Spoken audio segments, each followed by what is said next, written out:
ನಮಸ್ಕಾರ ವೀಕ್ಷಕರೇ, speed news ಕನ್ನಡದ ವಿಶೇಷ ಕಾರ್ಯಕ್ರಮ ಡೈರೆಕ್ಟ್ ಪಂಚ್. ಈ ವಿಶೇಷ ಕಾರ್ಯಕ್ರಮಕ್ಕೆ ನಿಮ್ಮೆಲ್ಲರಿಗೂ ಆತ್ಮೀಯವಾದಂತಹ ಸ್ವಾಗತ. ನಾನು ಸುಧಾಗೌಡ. ವೀಕ್ಷಕರೇ, ಇವತ್ತಿನ ಡೈರೆಕ್ಟ್ ಪಂಚ್ ನಲ್ಲಿ ಯಾರಿದ್ದಾರೆ ಗೊತ್ತಾ? ಅವರು ನಮ್ಮ ಡಾಕ್ಟರ್ ರಾಜ್ಕುಮಾರ್ ಅವರಿಗೆ ಬಹಳ ಅತ್ಯಂತ ಆತ್ಮೀಯರು. ಜೊತೆಗೆ ನಮ್ಮ ಕನ್ನಡ ಚಿತ್ರರಂಗಕ್ಕೆ ಕನ್ನಡ ನೆಲ ಜಲ ಭಾಷೆ ಅಂತ ಬಂದಾಗ, ಕನ್ನಡ ಸಿನಿಮಾ ಅಂತ ಬಂದಾಗ ಅವರ ಒಂದು ಹೋರಾಟದ ಕೊಡುಗೆ ಬಹಳ ಅತ್ಯದ್ಭುತವಾಗಿದೆ. ಬಹಳ ಅಪಾರವಾದಂತಹ ಕೊಡುಗೆಯನ್ನು ಕನ್ನಡ ಚಿತ್ರರಂಗಕ್ಕೆ ಕೊಟ್ಟಂಥವರು. ಬಹಳಷ್ಟು ಸಿನಿಮಾಗಳನ್ನು ನಮ್ಮ ವೀಕ್ಷಕರಿಗೆ, ನಮ್ಮ ಕನ್ನಡ ಪ್ರೇಮಿಗಳಿಗೆ ಕೊಟ್ಟಂಥವರು.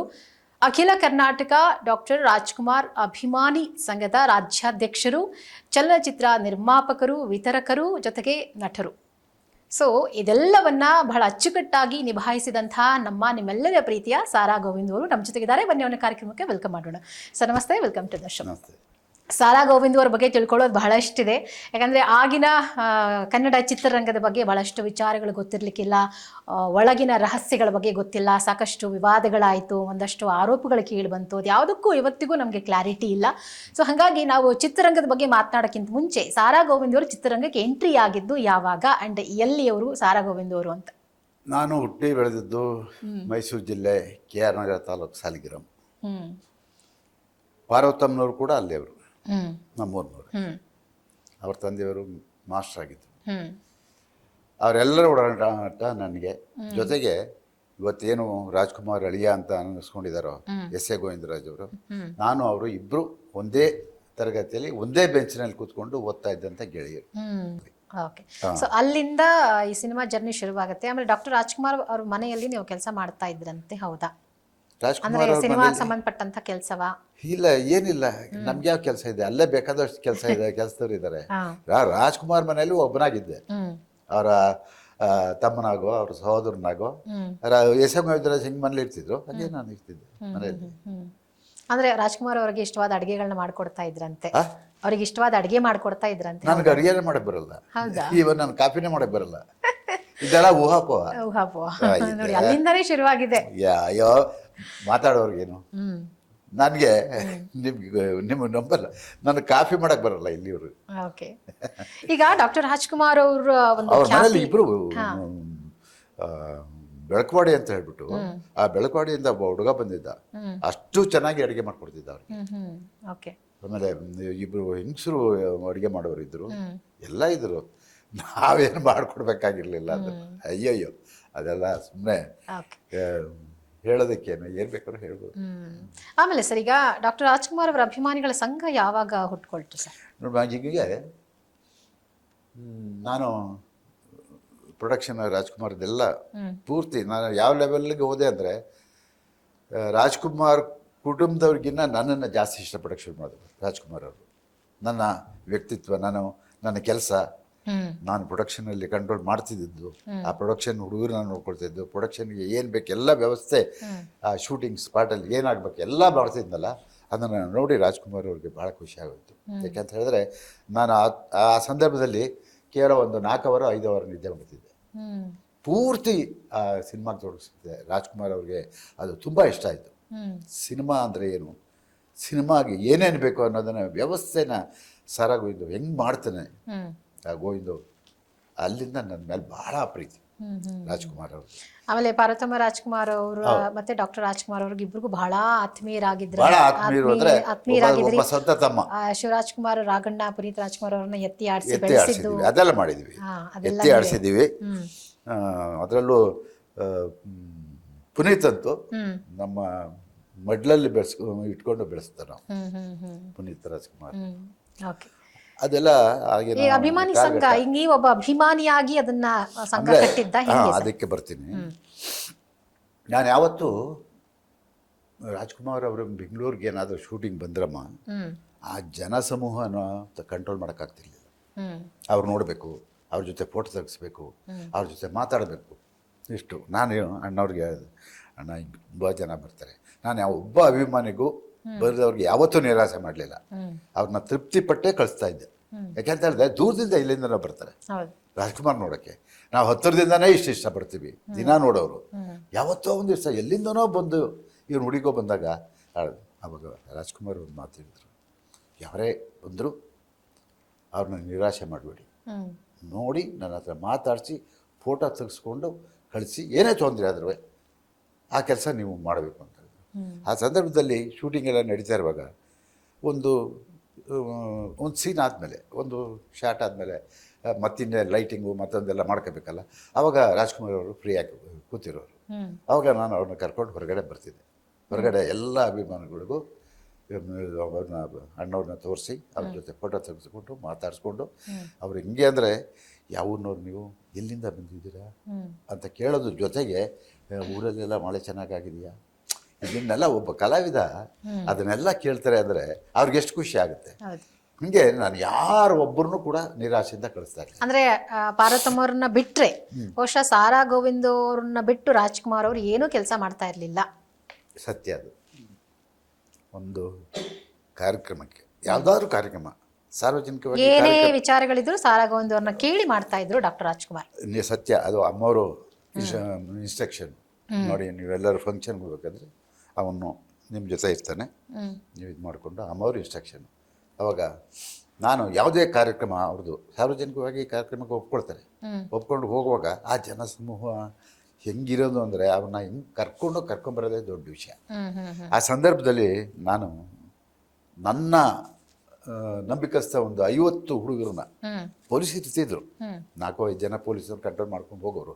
ಆದರೂ ಆ ಎಲ್ಲಿ ಕಾರ್ಯಕ್ರಮ ನಡೆಯುತ್ತೋ ಆ ಜಾಗದಲ್ಲಿ ನನ್ನ ಗೆಳೆಯರನ್ನ ಒಂದು 50 ಜನರನ್ನ ಅಲ್ಲಿಡ್ತಿದ್ದೆ.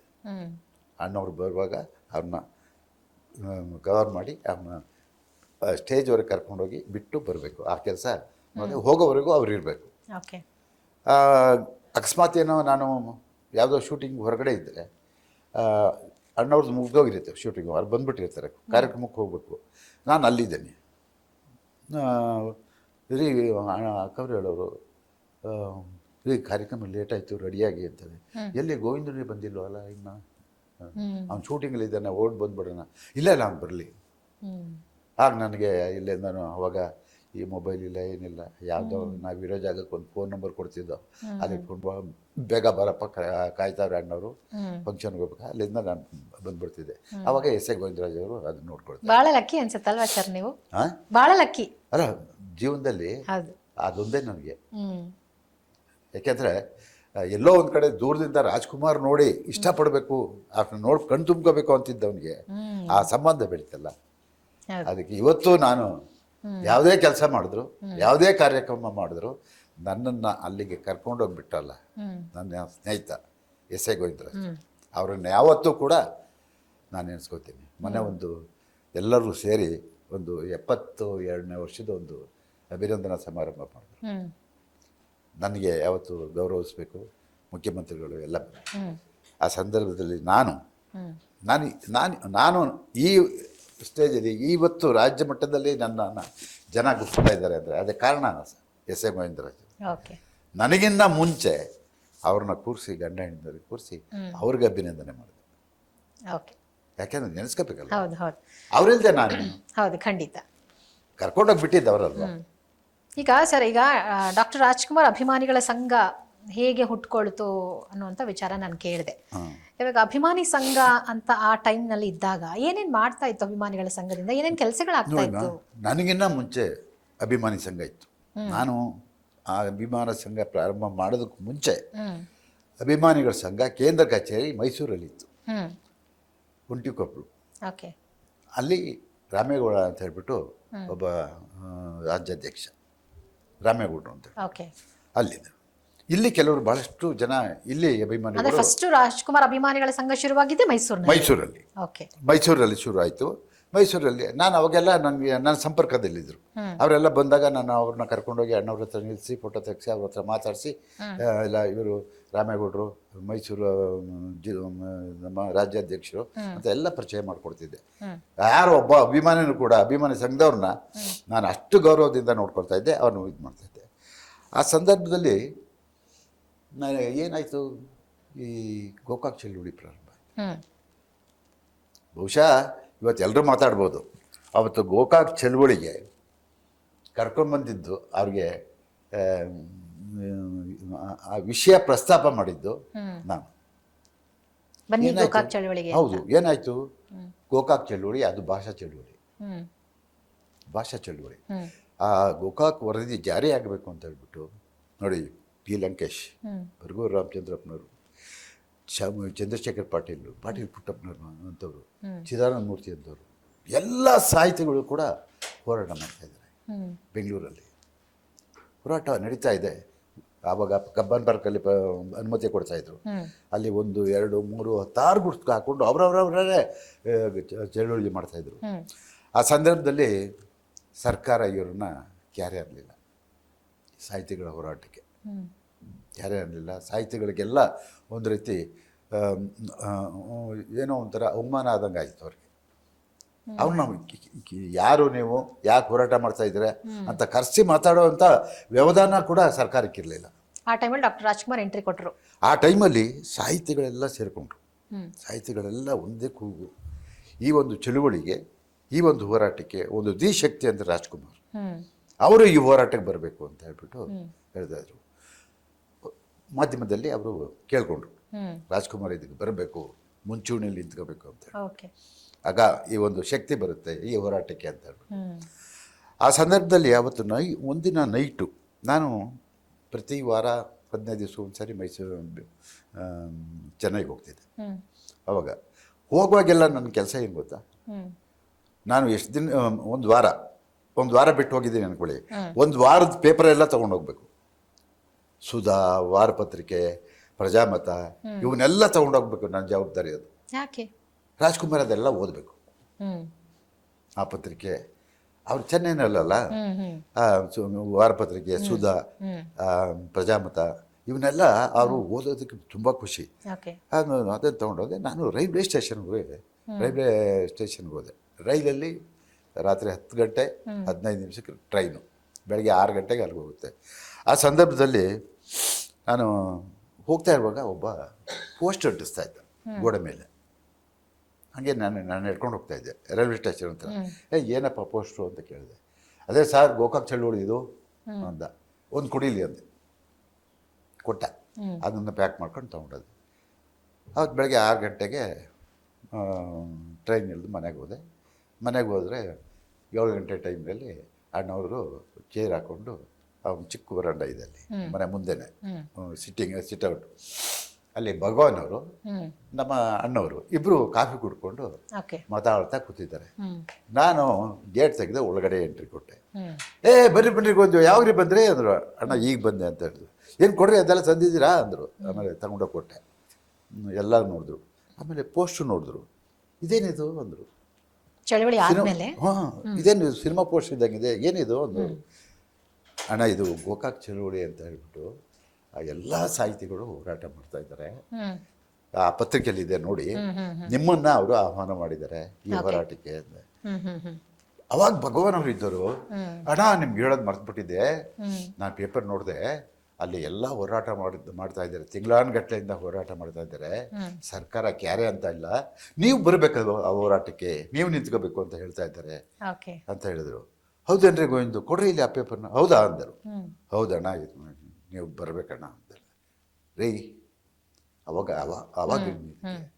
82 ರೀ, 30 ವರ್ಷದಿಂದ ಕರ್ನಾಟಕದ ಜನ ನನಗೆ ಅನ್ನ ಹಾಕಿದ್ದಾರೆ, ಇಷ್ಟು ಮಟ್ಟಿಗೆ ಬೆಳೆಸಿದ್ದಾರೆ, ಇಷ್ಟು ಬಿರುದು ಕೊಟ್ಟಿದ್ದಾರೆ, ಇಷ್ಟೆಲ್ಲ ಮಾಡಿದ್ದಾರೆ. ಇವತ್ತು ನನ್ನ ಭಾಷೆಗೆ ಅನ್ಯಾಯವಾಗ್ತಾ ಇದೆ ಅಂತ ಹೇಳಿದ್ರೆ ನಾನು ಮನೇಲಿ ಕೂತ್ಕೊಡ್ರಿ ಏನಂತಾರೆ ಜನ ನನ್ನ ಹೇಳಿ ಅಂತಾರೆ. ಬರ್ತೀನಿ. ಅವರೇನು ಹೇಳಿದಾರಲ್ಲ, ರಾಜ್ಕುಮಾರ್ ಅವರು ನೇತೃತ್ವ ವಹಿಸ್ಬೇಕು ಅಂತ ಹೇಳ್ಬಿಟ್ಟು, ಮುಂಚೂಣಿ ಅಂತಲ್ಲ, ಇಲ್ಲ, ಅವರಲ್ಲೇ ಒಬ್ಬರಾಗಿ ನಾನು ಹೋರಾಟಕ್ಕೆ ಹೋಗ್ತೀನಿ. ನಾನು ಇಡೀ ಚಿತ್ರರಂಗ ಕರ್ಕೊಂಡು ಹೋಗ್ತೀನಿ. ಅವರ ನಾಯಕತ್ವದಲ್ಲಿ ನಾನು ಹೋರಾಟ ಮಾಡಿದೆ. ನನಗೆ ನಾಯಕತ್ವ ಅಲ್ಲ, ಅವ್ರ ನಾಯಕತ್ವ, ಹಿರಿಯರು, ಅವ್ರ ಮುಂದೆ ನಾನು. ಅವರಿಂದ ಕರ್ನಾಟಕ, ಅವರಿಂದ ಕನ್ನಡ, ಅವರಿಂದ ಭಾಷೆ ಬೆಳೆದಿದ್ದೆ. ಕಶ್ಚಿತ್ ನಾನೊಬ್ಬ ಕಲಾವಿದನಾಗಿ ಮಾಡಿರ್ಬೋದು, ಆದರೆ ಅವ್ರದ್ದು ಕೊಡುಗೆ ಜಾಸ್ತಿ ಇದೆ, ಮಾಡೋಣ. ಇದು ಎಲ್ಲ ಪತ್ರಿಕೆಗಳಲ್ಲೂ ಬಂತು, ಎಲ್ಲ ಆಗೋಯ್ತು. ಕೊನೆಗೆ ಪಾಟೀಲ್ ಪುಟ್ಟಪ್ಪನವರು ಇವತ್ತು ನಮ್ಮ ಜೊತೆ ಇಲ್ಲ, ಚಂದ್ರಶೇಖರ್ ಪಾಟೀಲ್ ಇಲ್ಲ, ನಮ್ಮ ಕಲಾವಿದ ಅಶೋಕ್ ಇಬ್ಬರು ಲೋಕೇಶ್ ಅವರಿಲ್ಲ, ಇನ್ನೂ ಅಶೋಕ್ ಅವರಿದ್ದಾರೆ, ಶಿವರಾಮ್ ಅವರಿಲ್ಲ. ಅವರೆಲ್ಲ ಬಂದರು. ಎಲ್ಲಿಗೆ? ಗಾಂಧಿನಗರದಲ್ಲಿ ವಜ್ರವಿಷಯ ಆಫೀಸ್ ಮಾಡಿದರು. ಹ್ಮ್ ಅಲ್ಲಿಗೆ ಬಂದರು. ಅಮ್ಮವರಿದ್ದರು. ಅಮ್ಮವ್ರನ್ನ ಭೇಟಿ ಮಾಡಿದ್ರು. ಅಮ್ಮ ಈ ಥರ ಬರಬೇಕು ರಾಜ್ಕುಮಾರ್ ಅವ್ರಿಗೆ ಹೋರಾಟಕ್ಕೆ, ಇಡೀ ಕರ್ನಾಟಕದಲ್ಲಿ ಈ ಹೋರಾಟ ತಗೊಂಡೋಗ್ಬೇಕು ಅಂತ ಹೇಳಿದಾಗ ಏನು ಹೇಳಿದ್ರು ಗೊತ್ತಾ ಅಮ್ಮ ಅವರು, ನೀವು ಡಿಸೈಡ್ ಮಾಡಿ ಯಾವತ್ತು ಅಂತ. ಯಾವುದೇ ಚಿತ್ರೀಕರಣ ಶೂಟಿಂಗ್ ಏನೇ ಇದ್ದರೂ ರಾಜ್ಕುಮಾರ್ ಕರ್ಕೊಂಬರೋದು ನಮ್ಮ ಜವಾಬ್ದಾರಿ, ನಮ್ಮ ಜವಾಬ್ದಾರಿ. ಅವನ್ನ ಕರ್ಕೊಂಬರ್ತೀವಿ, ಯಾವತ್ತಿಂದ ಹೇಳಿ. ಅವಾಗ ರಾಜ್ಕುಮಾರ್ ಹೇಳಿದ್ರು, ಎಲ್ಲೋ ಇದರಲ್ಲಿ ನ್ಯಾಷನಲ್ ಕಾಲೇಜ್ ಮೈದಾನದಲ್ಲೋ ಕಬ್ಬನ್ ಪಾರ್ಕಲ್ಲೋ ಎಲ್ಲೋ ಸೇರಿಕೊಂಡು ಒಂದಿನ ಕೂಗು ಹಾಕ್ಬಿಟ್ಟು ನಾನು ಬರೋನಲ್ಲ, ಇಡೀ ಕರ್ನಾಟಕ ಸುತ್ತಬೇಕು, 1 ತಿಂಗಳು ಯಾವುದೇ ಕೆಲಸ ಕಾರ್ಯಗಳು ಇಟ್ಕೋಬೇಡ, ಶೂಟಿಂಗ್ ಇಟ್ಕೋಬೇಡ, 1 ತಿಂಗಳು ನಮ್ಮ ಕಲಾವಿದರ ಜೊತೆ ಇಡೀ ಕರ್ನಾಟಕನ ನಾವು ಜಾಗೃತಿಗೊಳಿಸ್ಬೇಕು, ಅದಕ್ಕೆ ಹೋರಾಟ ಮಾಡಬೇಕು ಅಂತ ಹೇಳಿದಾಗ ಎಲ್ಲರೂ ಒಪ್ಕೊಂಡ್ರು. ಎಲ್ಲ ಕಲಾವಿದರು ಬರಲಿಲ್ಲ, ಬಂದರು, ಎಲ್ಲರೂ ಬಂದರು. ಆದರೆ ಅವ್ರಿಗೆ ಯಾವ್ಯಾವಾಗ ಸಮಯ ಸಿಗುತ್ತೆ ಅವಾಗ ಬಂದರು. ಆದರೆ ರಾಜ್ಕುಮಾರ್ ಮಾತ್ರ ನಿರಂತರವಾಗಿ 30 ದಿನ ಕರ್ನಾಟಕ ಸುತ್ತಿದ್ರು. ಆ 30 ದಿನದಲ್ಲಿ ರಾಜ್ಕುಮಾರ್ನ ಎಡಗೈ ಬಲಗೈ ಅವ್ರ ಬಂಟ್ನಾಗಿ ಅವ್ರನ್ನ ಆ ಮಟ್ಟಕ್ಕೆ ನೋಡ್ಕೊಂಡಿದ್ದು ನಾನು. ಆ ಹೆಗ್ಗಳಿಕೆ ನಿಮಗೆ ಸೇರುತ್ತೆ. ಅವರು ಬೆಳಗಿನ ಜಾವ 3 ಗಂಟೆಗೆ ಬಂದು ಮಲಗೋರು, ಮತ್ತೆ ಬೆಳಗ್ಗೆ 6 ಗಂಟೆಗೆ ಹೋಗ್ಬೇಕು. ಓಕೆ, ಎಲ್ಲವನ್ನ ನೋಡ್ಕೊಂಡಿದ್ದು ನಾನು. ಆಗ ಶಂಕರ್ನಾಗು, ಅನಂತ್ನಾಗು, ವಿಷ್ಣುವರ್ಧನ್ ಅವರು, ಅಂಬರೀಷ್ ಅವರು, ಶಿವರಾಮ್ ಅವರು, ಮತ್ತು ಲೋಕೇಶ್ ಅವರು, ಅಶೋಕ್ ಅವರು ಜೊತೆಲೇ ಇರೋರು. ಓಕೆ, ಪಾಪ ಇವ್ರಿಗೆ ರಾಜ್ಕುಮಾರ್ ಅದನ್ನೇ ಹೇಳಿದ್ರು. ಒಂದಿನ ಯಾವುದೋ ಒಂದು ಸಂದರ್ಭ, ಆ ಸಂದರ್ಭ ಅಲ್ಲಿ ಎಲ್ಲ ರೆಸ್ಟ್ ತಗೊಳ್ಳೋ ಒಂದು 10 ನಿಮಿಷ ಗಾಡಿ ಎಲ್ಲ ನಿಲ್ಲಿಸ್ಬಿಟ್ಟು ನಿಂತಿದ್ದೀವಿ. ಬಂದು ಅಂಬರೀಷ್ ಕಾಲು ಹಿಡ್ಕೊಂಬಿಟ್ರು ರಾಜ್ಕುಮಾರ್ದು. ಏನು ಅಂದರು, ಅಣ್ಣ ತಿರುಗು ಬಾಣ ಶೂಟಿಂಗು ನಡೀತಾ ಇದೆ, ನಾಳೆಯಿಂದ ಅಲ್ಲಿ ಹೋಗ್ಬೇಕು. ಅದು ಮುಗಿದ ಮೇಲೆ ನಾನು ಮತ್ತೆ ಬಂದು ನೋಡ್ರಿ, ಒಬ್ಬ ನಿರ್ಮಾಪಕನಿಗೆ ತೊಂದರೆ ಆಗಬಾರ್ದು. ನೀವು ಕೆಲಸ ಇದ್ದಾಗ ಹೋಗಿ, ಕೆಲಸ ಇಲ್ಲದೆ ಇವರು ಫ್ರೀ ಆಗಿರೋರು ಬಂದು ಎಲ್ಲೆಲ್ಲಿ ಬರ್ತಾರೋ ಅಲ್ಲಿಗೆ ಬನ್ನಿ. ಹಾಗೆ ಎಲ್ಲರೂ ಅವ್ರು ಫ್ರೀ ಆಗಿದ್ದಾಗ ವಿಷ್ಣುವರ್ಧನ್ ಒಂದು 4-5 ಕಡೆ ಬಂದರು, ಶಂಕರ್ನಾಗ ಅನಂತ್ನಾಗ ಒಂದು 16 ಕಡೆ ಬಂದರು, ಆಮೇಲೆ ಅಂಬರೀಷ್ ಅವರು ಒಂದು 7-8 ಕಡೆ ಬಂದರು. ಆಮೇಲೆ ನೀವು ಯಾರೂ ಕೂಡ ಶೂಟಿಂಗಿಗೆ ತೊಂದರೆ ಕೊಡಬಾರ್ದು, ಶೂಟಿಂಗ್ ಇಲ್ಲ ಅಂದರೆ ಬನ್ನಿ, ನಾನಂತೂ ನಿರಂತರವಾಗಿ ಮಾಡ್ತೀನಿ. ಹಾಗೆ ಮಾಡಿದ್ವಿ. ಇಡೀ ಚಿತ್ರರಂಗ ಅದರಲ್ಲಿ ಭಾಗವಹಿಸ್ತೀವಿ. ಓಕೆ.